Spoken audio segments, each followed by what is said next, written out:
So, gusto mong pumusta or tumalpak sa NBA, MPBL, PBA, boxing, UFC o sa kahit anong sports na trip mo?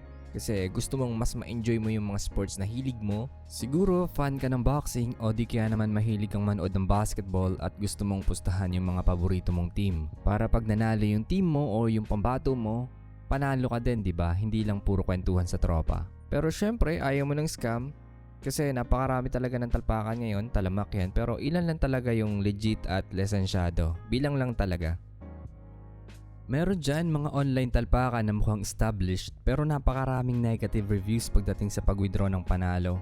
Walang license to operate dito sa Pilipinas kaya wala din silang liability kapag nawala yung pera nyo. At wala kayong habol dun, so hanggat maaari iwasan nyo na lang. Kahit pa sabihin na 50 pesos lang naman o 100 lang yung ipupusta mo, pera pa rin yan, kaya kung pipili na rin lang tayo ng tatalpakan, doon na sa maayos at hindi ka mag-aalala. So, eto guys yung WinZir, Pagcor accredited, lisensyado, ibig sabihin, liable sila sa pera nyo.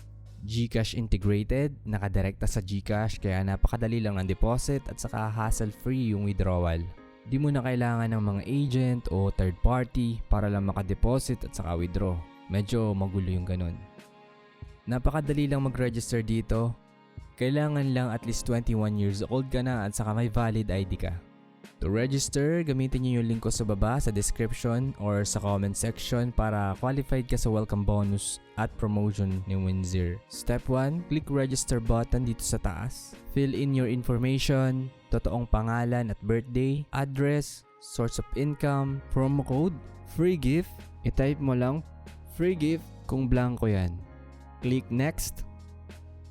Then pipili ka ng username or unique username, then password, email address, then yung country. Yung phone number na ginagamit mo, i-type mo dito. Verify natin via SMS. Click send. May code ka na marireceive through text message. I-type mo lang dito yung code, then click register. Lastly, para ma-verify, click mo itong yellow nasa baba. Chat support yan. Chat ka, sabihin mo for verification. Send mo yung picture ng ID mo. Kailangan malinaw ang kuha. Click mo yung paperclip dito sa baba para mag-send ng picture. May saglit na video call. Mabilis lang, tatanungin lang ang pangalan mo, then ipapakita mo lang yung ID mo. Ganun lang kabilis, verified ka na agad. Then, pwede ka na mag-deposit. May free 100 pesos ka na matatanggap after ng verification. To deposit, dapat naka-login ka syempre. Click mo yung plus icon dito sa balance mo. Marami kang pagpipilian kung paano ka magde-deposit. May bank transfer, may crypto, at yung pinaka-common, GCash. Ilagay mo kung magkano. Minimum deposit, 200. Click deposit. Click yes. Source, GCash. Pwede mo pabaguhin yung method mo dito. But for this tutorial, proceed tayo sa GCash. Fill in your GCash number. Click next.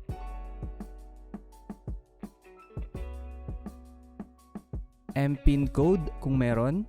Click next. Click pay. And proceed. Ganun lang. Walkthrough lang naman to, sunod-sunod kaya napakadali. Next is maghihintay tayo 3 to 5 minutes.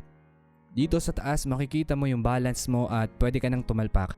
Kung may hindi ka naiintindihan o marami kang tanong, ilalagay ko yung link ng FB ko sa description. Message nyo lang ako dyan, magre-reply tayo, no big deal. Or comment ka sa baba sa mga simpleng tanong lang. Gagawa pa tayo ng complete tutorial sa mga susunod na video kaya subscribe lang.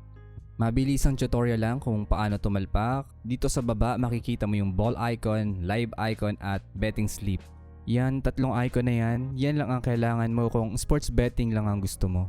Click natin tong ball icon. Then, dito sa taas yung options kung anong laro yung mga tatayaan mo. For example, boxing, click mo lang yan. May laban si Oscar Colaso ng Puerto Rico at Melvin Jerusalem ng Pilipinas.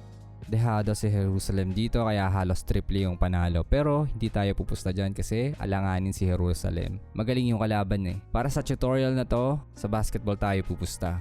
Miami versus Celtics. Game 7 nila to. Dehado ang Miami Heat dito, kaya halos triple din yung panalo. Pupusta tayo sa Heat kasi malakas lumaro si Butler sa hometown ng kalaban. Palagay ko sila din naman nanalo sa final. Click natin tong Team 1 para sa Miami. magiging red kapag pinili mo. Then click mo tong bet slip. Dito natin i-confirm yung talpak natin. Dito sa bet slip, dito mo makikita yung mga pinili mong tatayaan. Saka yung mga active bet mo, dito din nakalista lahat. Nandito yung pinili natin, Miami. Lagay mo kung magkano yung talpak mo. Para sa tutorial na to, 100 pesos. Mananalo to ng 255. Kung 1,000 ang taya mo, nasa 2.5. Click place a bet. Sa una lang mukhang mahirap gamitin, pero kapag nakatalpa ka ng mga isa, dalawa, madali na lang siyang gamitin. Sa ibang video na lang mga sir yung ibang tutorial, kaya subscribe o check nyo na lang yung channel natin, Sports Talpakan, para sa ibang tutorial.